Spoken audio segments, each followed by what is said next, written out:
de mi tierra linda, Pachaconas.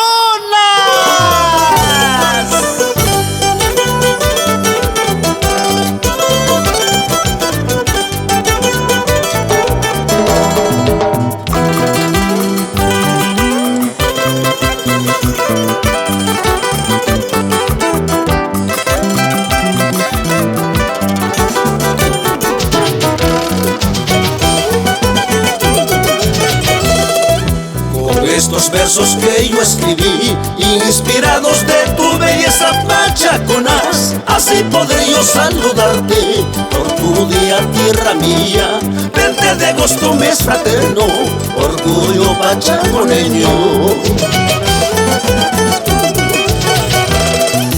De tu llanama te diviso y te contemplo tu hermosura, Pachaconas, tu pintoresco marca, tu cielo azul y tus nevados, tus retamales que te adornan, la flor del ande ese eres tú.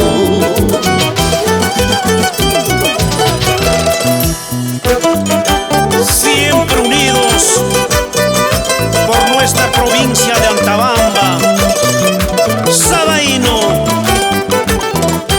y mi bella Pachaconas.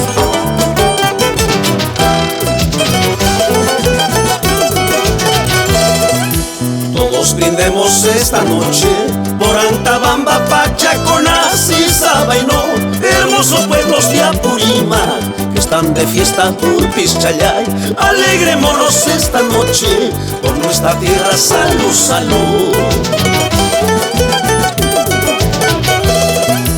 Todos brindemos esta noche por Antabamba, Pachaconas y Sabaino, hermosos pueblos de Apurímac que están de fiesta por Pichayay.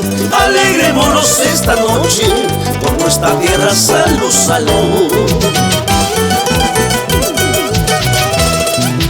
Porque yo te quiero y te quiero, corazón, a ti solita yo te amaré. Porque yo te quiero y siempre serás tú, jardín de amores, mi gran Pachera.